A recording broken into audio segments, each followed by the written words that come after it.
it's okay to take the non-traditional route. It's okay to see, okay, because like you didn't go to school for this, you experienced imposter syndrome, but these other little nuggets of things that you learned along the way in corporate, as well as the things that you love, you looked at other interior designers and saw they were doing one thing and you kind of like, oh, I like this, but I don't like this. Like, so for example, me becoming an interior designer and deciding I didn't want to be a full service interior designer looks crazy.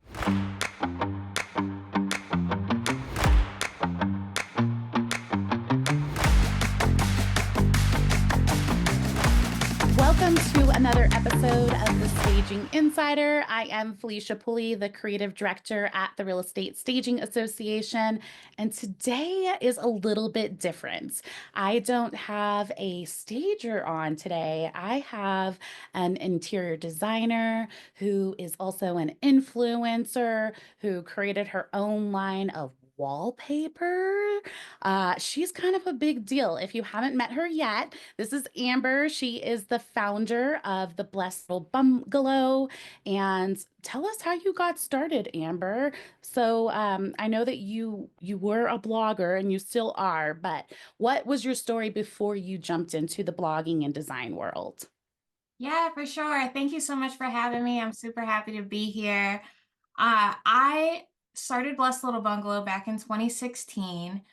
Previous to doing so, I was working in advertising, sales, and marketing. That was kind of my career path. I wanted to be somebody's CMO one day, and I was working in corporate, and specifically in the financial services industry.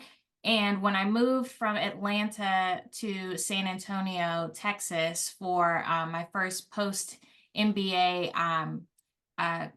career move, I bought a new house because I lived in an apartment for 6 months, and I had a house previously, a townhome in Atlanta, and I was like, I'm not about this apartment life. I gotta get a house. So I found this home, which was a renovated 1948 bungalow in Balcones Heights, which is a neighborhood in San Antonio, Texas. Fell in love with it. Closed, I want to say, whatever, Monday after Christmas. And on the day I closed, I moved in the Wow. same day. I completely staged and styled it within a week. And Wow.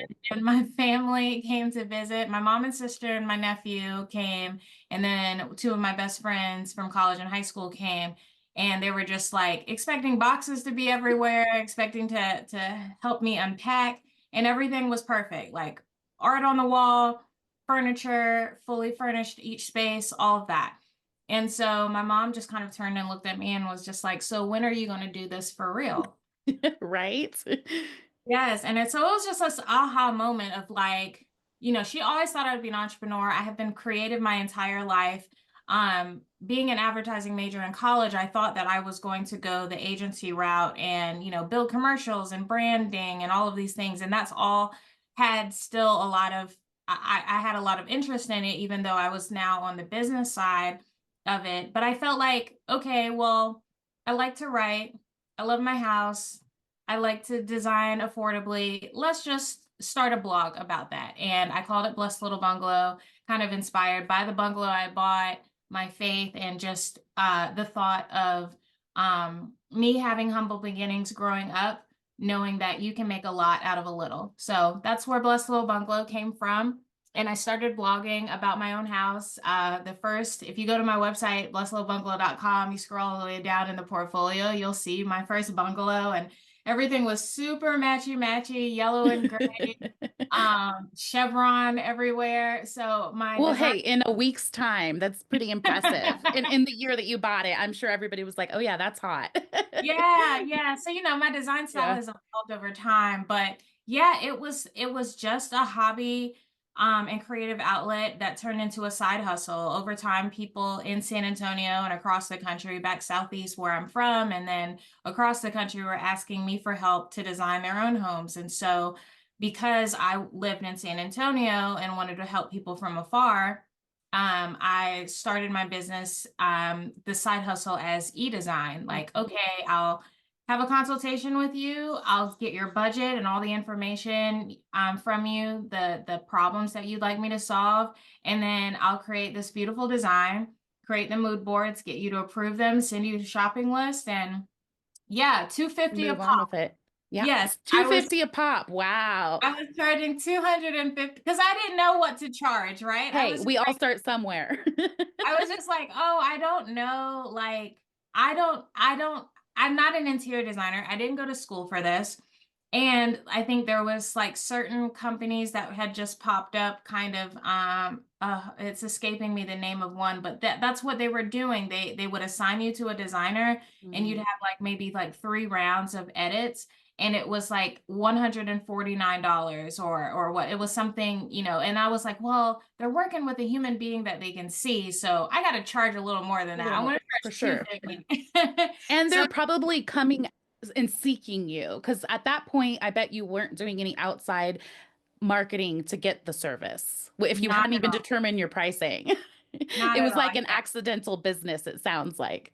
Exactly, Yeah. exactly. And when I decided to move forward with it, so I closed on the house. That was end of 2015, that December. So in January, when I decided to do this, I went ahead and got the domain on Squarespace. After I figured out the name, I hired a company to help me create the logo, which was a friend's little sister that was a graphic artist.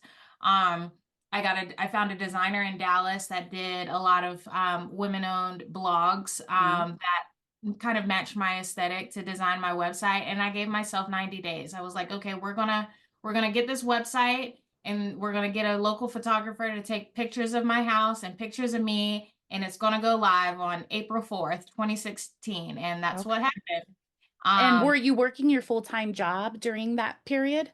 I Yeah. was, yes. So the first 5 years of Blessed Little Bungalow's existence, I worked full time. So I Okay. worked full time in marketing, and I was going to see clients for consultations either in the evenings or on the weekends, and shopping at Home Goods and sourcing online. Like everything was pretty virtual and digital. And so over time, more and more followers on Instagram, more and more clients and referrals. And during the pandemic, they call it the great resignation. Mhm. I just felt like, okay, you've been doing this for 5 years. You've gotten to a point where, oh, so that was the other thing. That 250 continued to grow. And then Good. and I was just putting money into, like, I was sending out PayPal invoices. So all the money I was being You just paid, left it in there. yeah, I just left it in the PayPal. And once it hit 10K, I was like, oh my gosh, let me send it to myself, my personal bank checking account. And I was paying off my consumer debt. So I paid off, because this is like play money, right? This is Yeah. extra money, not Yeah. not This is your salary. side hustle. Yeah. Yeah. Yeah. So We know I how that goes. Right. Yeah. So I paid off my student loans from undergrad, which was like, I want to say about 40 or 50,000. My car at the time, some credit card debt, and a personal loan. And it was all about 100K. And so it took me 2 years to pay that off. And Blessed Little Bungalow and my bonuses at work, like that's what fueled that. So once that debt was paid off, it was like, okay, now we're just making extra money. And 5 years later, after Blessed Little Bungalow started, I looked at my account and realized, like, hey, this post MBA 6-figure job, like, I'm doing well, but with the 10% of time I'm focused on Blessed Little Bungalow, I have made that, I have exceeded that, right? Mhm. So maybe now is the time to get up the courage to do this full time. Like, look at the potential of the brand and what it can be and your business if you focused on it for real, like gave it Mhm. all of your attention. So I was working for a tech company that IPO'd in 2021. And during that time, they decided that they wanted to be remote first. Mhm. And then everybody was already leaving San Francisco at the time anyway. They Yeah. were like working from Maui and Texas. Montana, Texas, all of Yep. things. So they were just like, okay, y'all can work where y'all want, and we'll adjust the pay based on your new zip code in 2 years. Okay. So Interesting. yeah, so I was like, okay. $3,000 a month for this 450 square foot apartment in Russian Hill in San Hmm. Francisco, where I'm working a mile from the office that I've never entered. Yeah. Or move back to Atlanta, be closer to my family in South Carolina and Tennessee, closer to my friends, and build my business, continue to build my business where my key market and audience is, which was the Southeast. So I moved back to Atlanta, bought the bungalow I'm living in now. And then after about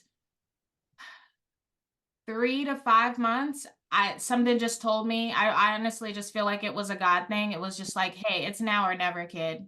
Like you've been given this amazing opportunity. You can continue to just like live both lives, but let's take Blessed Little Bungalow to the next level. So That gave that me the chills. You've given me the chills like 4 times during this interview oh, already. thank you. Thank you. Yeah, it's Mm. like I can't explain it other than that because it was terrifying. Like Yeah. insurance and benefits, and you're making great money, and people are losing their jobs during the pandemic, and there's just Did so you much still own the uncertainty. house too, the first bungalow? Did you, No, or did I you sold sell that? it.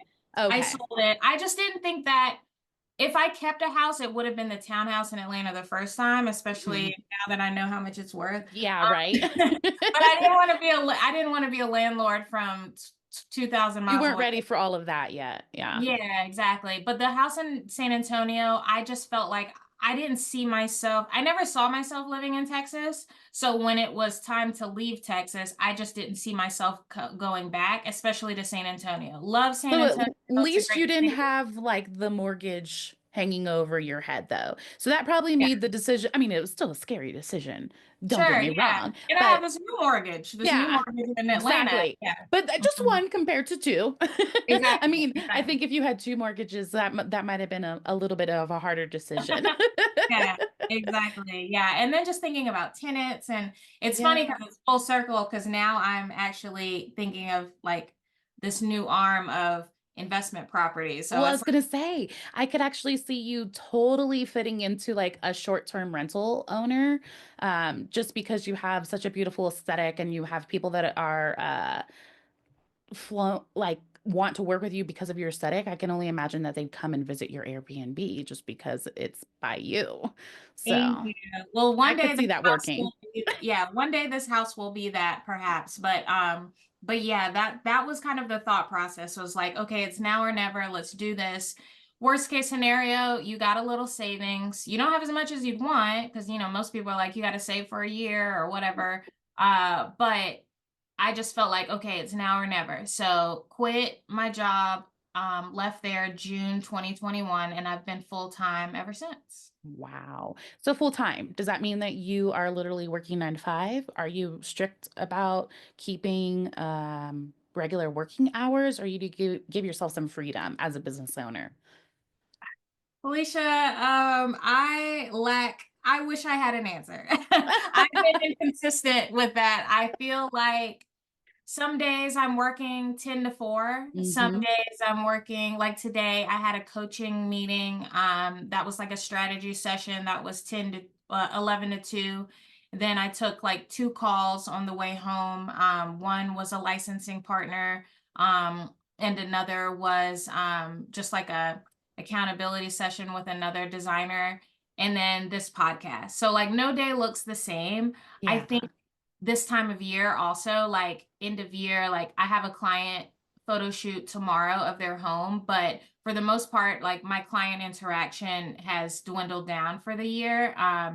There are some things like I had a client visit yesterday when some of the furniture was delivered, and we just kind of talked about placement and next steps. um, but I love that no day is the same. Like Mondays, I kind of keep admin specific. Like I meet with my bookkeeper. I You've uh, got a bookkeeper. I am so happy to hear that. yes. Good for you, because usually it takes business owners years to figure that one out. So, No, I when I tell you, so I have a whole MBA. I minored in business. I've taken endless like minored in business in undergrad. I've taken endless accounting classes, but when I tell you I believe in paying people for what they do well, Yes. I pay my CPA is like my therapist. She Hmm. is everything. I feel so like the one thing that stressed me out the most about being a business owner, that is the thing that actually stresses me the least because I've outsourced that to an expert. Wow. Good for you. Bookkeeping, thank you. Bookkeeping, so I think it varies based on your needs because if I was a service interior designer, I would probably need a bookkeeper that's much more in the weeds with like Hmm. purchases and resale tax and all of those things. But and they have not paid me to say this, but QuickBooks Live bookkeeping is the ultimate cheat code for Yes, solopreneurs, for whether you're an S corp or LLC. Like I just feel like I have a monthly meeting with them. I have like the receipts and taking pictures through the app and all of that. Like it's super user friendly. And I just don't have any fear looming that you're doing something wrong at or not all, covering your bases. or Yeah. that Uncle Sam's gonna come get me. Yep. Tax season is a That's breeze. my Like, biggest. I also own a business on the side with my husband, and I will say that's my biggest every year. I'm like, oh gosh, yeah, it's time. What are we gonna owe? Are we gonna owe? What did we do yeah, wrong? yeah, Sometimes I think though, business owners in the beginning, they're afraid to spend money, which I get because spending money is scary. But if you're going to skimp, do not skimp where it can penalize you to the point where you could go out of business. That's all I'm going to say about that. Because yeah. we've seen it happen. Of all the expenses I have, that is this expense that I will eliminate last. Yeah, Like that $300 a month. I think when I started it was like maybe 200, but that $300 a month to know that my books are clean and that I have someone at my fingertips I could ask a question to at any time. And then also like I run my business through HoneyBook. Like yeah, everything is integrated. Like yeah. my CPA can log into whatever, see my P&L. Like it's almost too Too easy. easy. It is. It's too easy to like say, oh, I'm not gonna do that because yeah, Mhm. they've made it ridiculously simple. And when I It's did it, when I just had a W-2 job, like I did my own taxes hmm.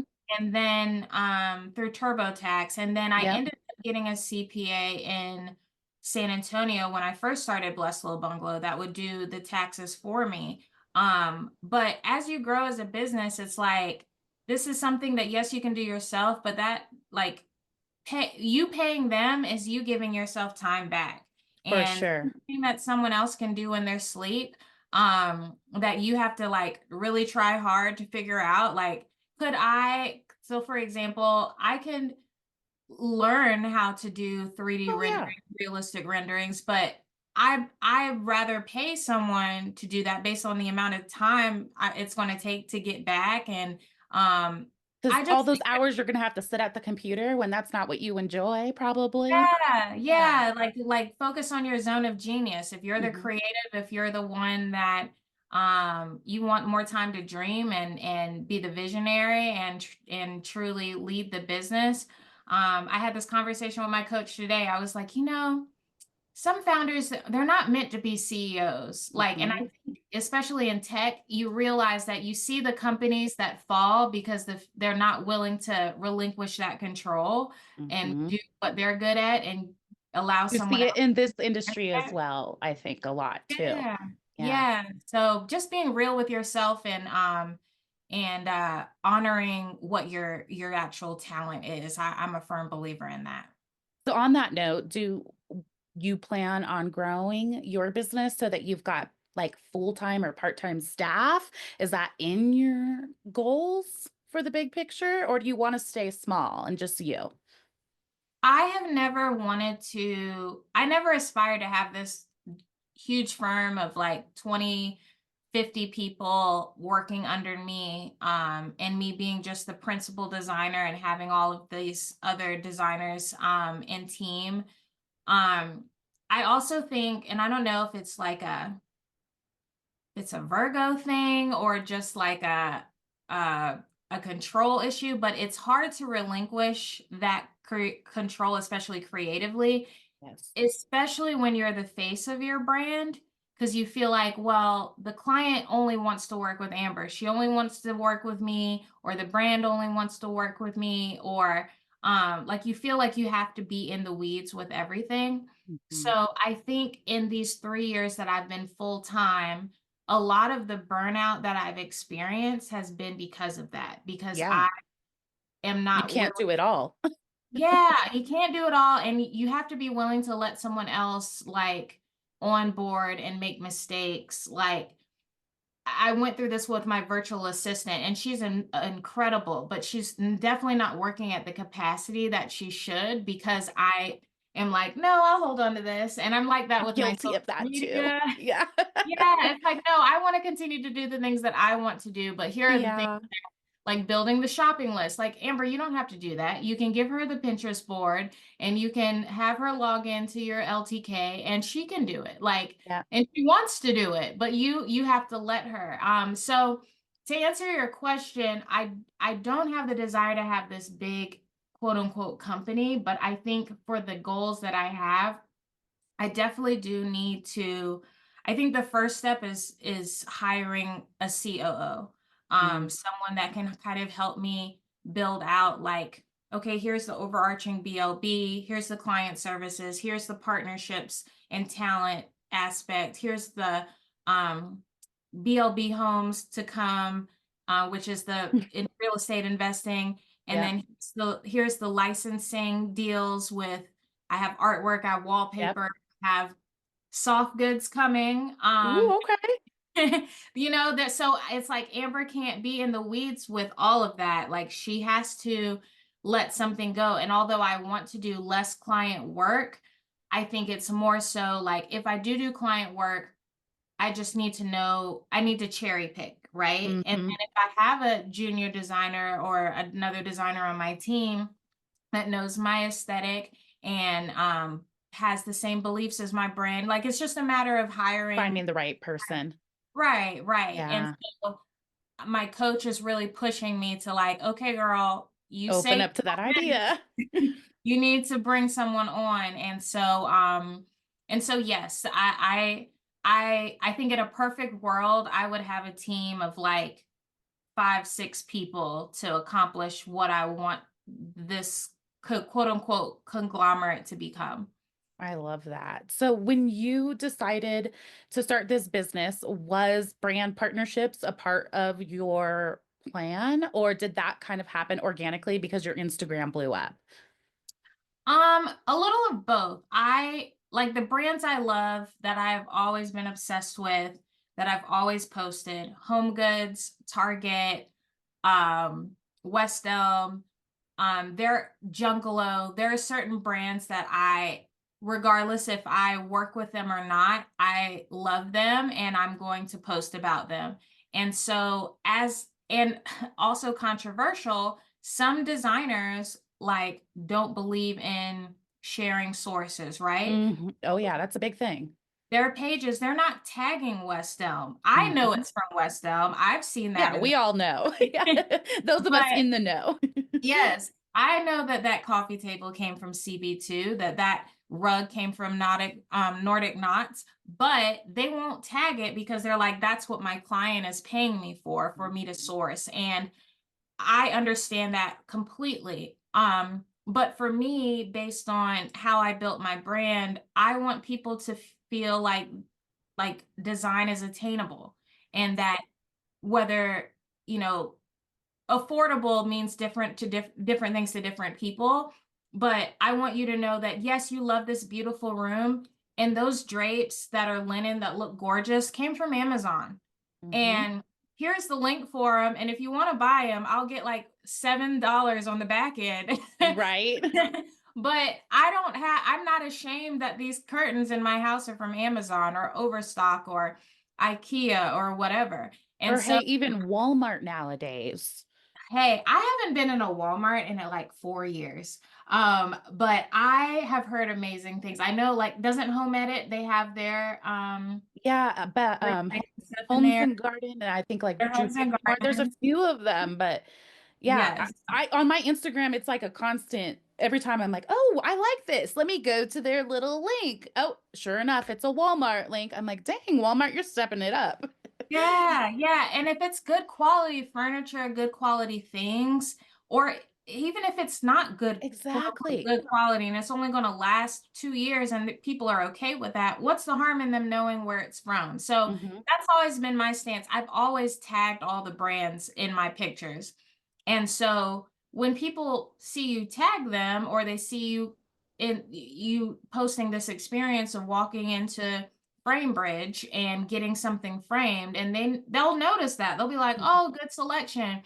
And if you're constantly tagging them and showing them you use their product, eventually they're going to come to you or you'll be top of mind when it's time to do that influencer or brand partnership. And so that's kind of how it happened, like organically.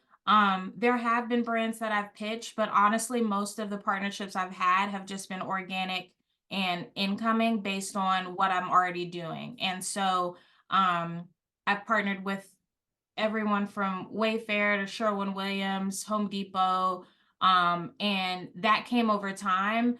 It definitely increased once my following increased. I want to say I hit 100,000 on Instagram maybe 2 years ago, and I did see an uptick after that. But honestly, I didn't have time for that before. I wasn't really like actively pitching brands to partner with them. Some of the things like my licensing partnership with Mitchell Black, I was just using their product. I loved Hmm. using the wallpaper that they produced and in the pictures that I had with for client projects, like and in my portfolio, I would tag them. And so eventually they reached out about working together. And it's just been I think those are the best stories, like just getting it, on your own, but in an Yeah. unexpected way. So yeah, it was a little bit of both. It was like something that I wanted to do, but I've always been kind of hesitant to be salesy on Yeah. Instagram. Like I don't want people to feel like I'm always selling them Yes. something. So if I'm posting it, it's because I actually use it. Yeah, definitely. So has there been times when brands have reached out to you wanting to partner with you and you're like, it's not really a fit? And if so, like, how do you navigate rejecting them in a nice way? So I work with a PR slash brand agency now. Mhm. So they help with that process of, saying, "Hey, thank you so much for reaching out to Amber. She's only interested or she only has the capacity to do X, Y, and Z at this time, or this is below our budget, or this isn't aligned with her brand." Mhm. There's been things like that. Everything from like Botox to even like kids stuff. Like if I don't have a nursery or an active kids room that I'm working on, I'm not going to force like working with Do this. a photo shoot just to do it. Yeah. Yeah, yeah. You And a want lot it to of be organic. right. And a lot of influencers do that and that's fine, but I want it to feel organic and be organic if possible. So yeah, it's something that I just kind of like have tiptoed in, but um definitely want to grow that part of my business because I feel like people are truly like looking for, hey, what is Amber's favorite bedding? Mhm. Um what is a great place to find a table lamp? And my community that I've built over the years appreciate like the partnerships I have because they trust it based on what I share. Who was your first brand partnership? Oh, that's a good question. Or one of your early ones if you can't remember the first? And like, what was your feeling around that? Do you remember like getting that? And then like, were you nervous? Did you feel like overwhelmed? Were you just like all excited? Because if Yeah, you're the not looking for it, I'm sure that that could give you a mix of emotions about like, do I want to take this? What is it going to entail? Absolutely. Yeah, I would say the first one that I was super excited about that was like paid partnership, because people will just send you free stuff Oh and expect yeah. you to post, and that was exciting back then, but I'm like, I can't eat with that. Right. Like, thank you for the free I message, only have however. so much room in my house for all of this free stuff. Although you probably have a Right. good but a good gift closet. Yeah, no, for real. Like, yeah, I've had people offer rugs and stuff. I'm like, I have no place to put this. No And more floors in my home. yeah, nothing else. But the first one I was super excited about was HGTV Home by Sherwin-Williams. Because well, I was gonna say I prefer Lowe's. I like Lowe's. I also like Home Depot. I've partnered a lot with Home Depot. So I at the time when they reached out, I was like, oh, they're exclusive to Lowe's, and I shop like for the most part, everything I design, I use Sherwin-Williams paint, but I They're didn't a realize partner of at that ours. time, yeah, I didn't realize at that time that HGTV Home by Sherwin-Williams was like its own entity, and Hmm. technically they see themselves as a competitor to the larger Sherwin-Williams. But that was probably like my first like, oh my gosh, am I an influencer? Because they reached out about this campaign, and it was kind of like a series of campaigns. And the other thing about being an interior designer and influencer, um I don't want to be labeled as DIY. I feel like that's a separate thing. Like, there are influencers that specifically do DIY. I do not own an axe or a saw, or oh, I said an axe, a saw. I, like That I just shows how little DIY you do. Yeah, like, I have everyday tools to hang some artwork. I love Right. to paint, and so that was a good thing. So I painted like my guest bathroom, my closet, and my back door as a part of that campaign series, because that is something that I would have done anyway. But if it was something like, okay, let's build this coffee table, like, I would probably be Accepted that. like, yeah, exactly. And so it was a great partnership. And more than anything, I love color. And so to partner with a paint company that like appreciates that and loves that, and wants you to kind of just do your thing. Because I think at the end of the day, the best clients, and as well as the best brand partners, they want you to be creative. They want you Mhm. to do what you do best, instead of kind of putting you in a box and over critiquing your captions and all of those things. Right. So yeah, I'd say that was my first big, like, oh my gosh, yes. I've made it. Yeah, yeah. I love that. So at Resa Connect in Atlanta, you are going to be talking about showing up authentically, and you are going to talk a little bit about getting brand deals. What else can we expect from um, your topic during Resa Connect? What do you want stagers to know who are coming, who haven't seen you, who haven't met you yet? What can they expect? Yeah, I'm gonna share basically my journey, my path here, and I hope people take away from my hearing my story that it's okay to take the non-traditional route. It's okay to see, okay, because like, you didn't go to school for this, you experienced imposter syndrome, but these other little nuggets of things that you learned along the way in corporate, as well as the things that you love. You looked at other interior designers and saw they were doing one thing, and you kind of like, oh, I like this, but I don't like this. Like, so for example, me becoming an interior designer and deciding I didn't want to be a full service interior designer looks crazy to a lot of interior designers. It's like, well, that's how you make your money. Why are you doing this then? Right. And so just being true to yourself, and looking at what you want to create, and being okay with that not being quote unquote acceptable to others. A lot of trial and error, a lot of pivot. I feel like I'm sort of in this pivot season now, where I'm trying to decide, like, okay, the pendulum is swinging.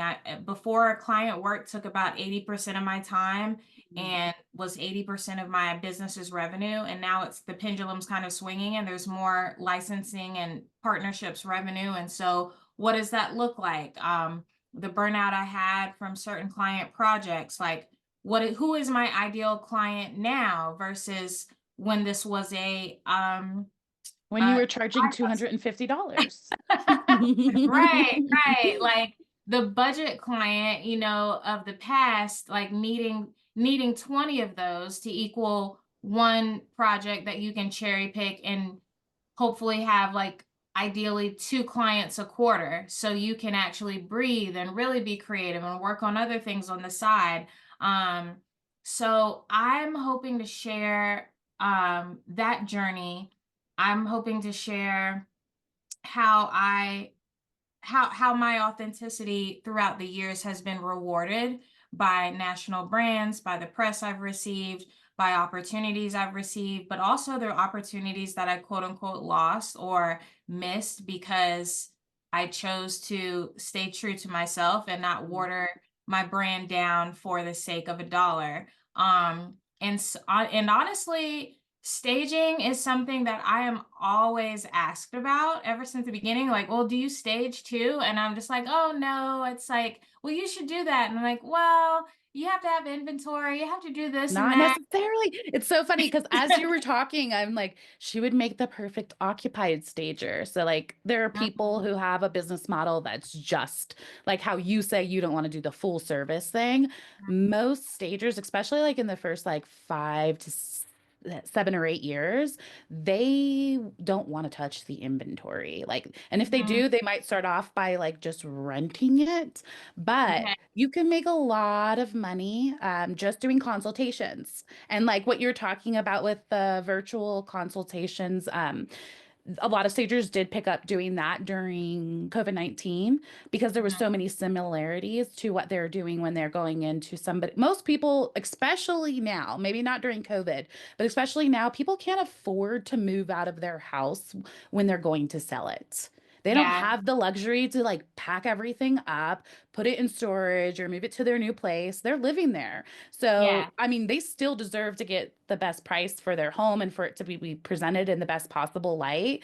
And so, yeah, I could totally see you doing that. Maybe you'll find some interest at the event That's yourself what I and, was and gonna pick up a say. new thing. I'm excited to come to learn. Like, I'm Yeah. hoping that this is like a two-way thing. Like, I learn more about the staging industry and kind of like um, get an understanding of a better understanding of the business model and how that relates to what I'm doing in interior Mhm. design. So I'm excited about the conversations, like not just the presentation and the question and answer, but I'm excited to meet a lot of the participants that are coming. So it's going to be a great time. I'm It really excited is. about the opportunity. And so once a year we do Resa Con, and that's held in Vegas. And that's like a big event. It's anywhere from like 400 to 250 people.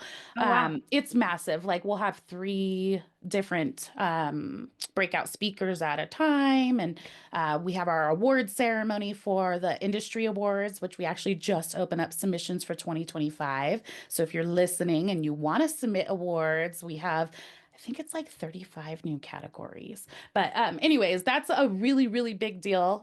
Sometimes it can be overwhelming if it's like your first conference, but this one is much more intimate. I think the last time we did it, we had 45 people, and that was before COVID. So it's our first one since COVID.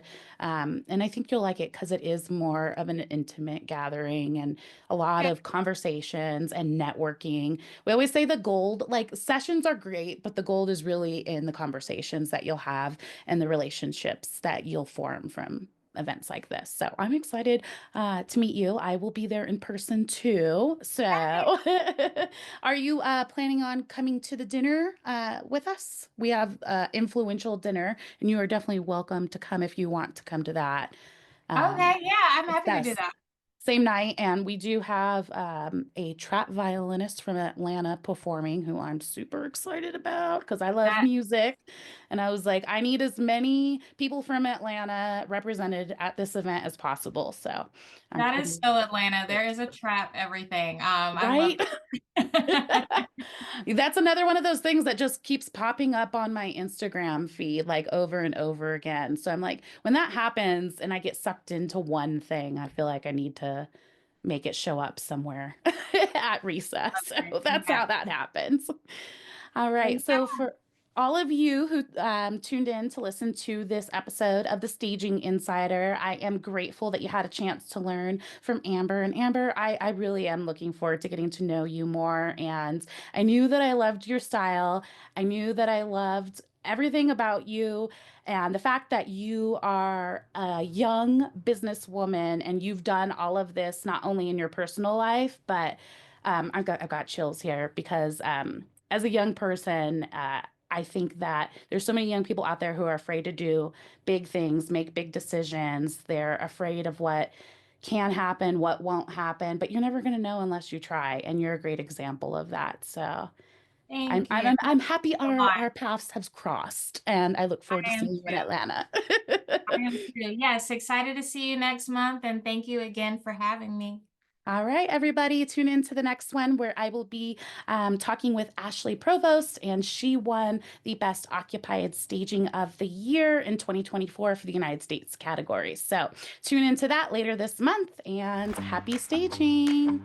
I absolutely loved the conversation that I had today with Amber.